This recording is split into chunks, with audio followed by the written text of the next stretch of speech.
Hello everybody. I wanted to go ahead and get this video posted before you went away on the weekend so you could start thinking ahead to Unit 3. So this is the overview, so as you see it's in your Module 11, but I want to walk you through what this project is and what I'm asking you to do for it. So, as we've talked about in class, most people do not joyfully sit down and say, oh good, I get to read a research paper about a topic I'm interested in. And that is kind of the heart of the matter, that even when people are interested, they still don't typically sit down to read research papers.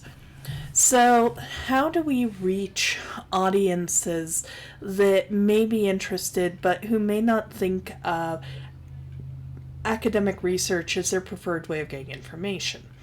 And that's what Project 3 is about.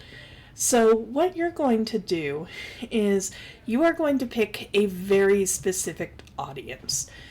And what I don't want to see for this project is you saying, oh, my audience is anybody who's interested, because that brings us back to the party metaphor we talk about at the beginning of the semester. So if I give you $10,000 to hold a party, but I don't tell you who's coming, it's probably not going to be a good party, even though you've got a lot of money to have it. So what I want you to do is, while you may want everybody to know about your topic, I want you to narrow this down to a very specific audience that is going to help you tailor your message in a way that it's going to have a bigger impact. So you might adapt your research paper to a letter asking a lawmaker to do a change. You might create a social media account on Instagram or TikTok or whatever platform you prefer. I've had students write songs about their topics. I've had students do children's books to encourage awareness among younger kids. I've had infographics and brochures and flyers, and essentially anything you can think of is probably going to be a pretty good fit for this project, assuming it's a good fit for the audience that you've chosen. Now, one important detail, do not change topics here unless you absolutely emotionally have to. You should be working with the same topic you had in Project 2. So,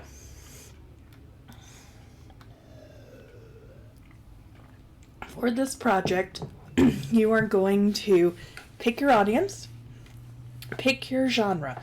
A genre is just a fancy term for your new way of presenting information. So an infographic is a genre. A flyer is a genre. A social media account is a genre. You're going to create a draft. We'll do a peer review, revise, and then submit. So let's take a quick look at the Unit 3 project assignment linked at the bottom for some more details. So this is largely what we looked at in the overview. However, this has a little bit more detail in terms of you can give me a text file, audio, video, whatever. If you want to give me a hand-drawn poster, you can do that. Now, the reflection that accompanies all your major projects is really, really important here, because this is where you can tell me what your genre looked like in your head. Because I know some of you are a little worried that you're like, I'm not artistic, I'm not creative, etc., etc. You don't have to be. This is what we call a prototype. As long as I can see your idea, I'm not grading you on the artistry. Now, that does not mean that I want you to throw together a flyer in 5 minutes with a bunch of misspelled words and very little kind of graphical consistency. That's not a great idea.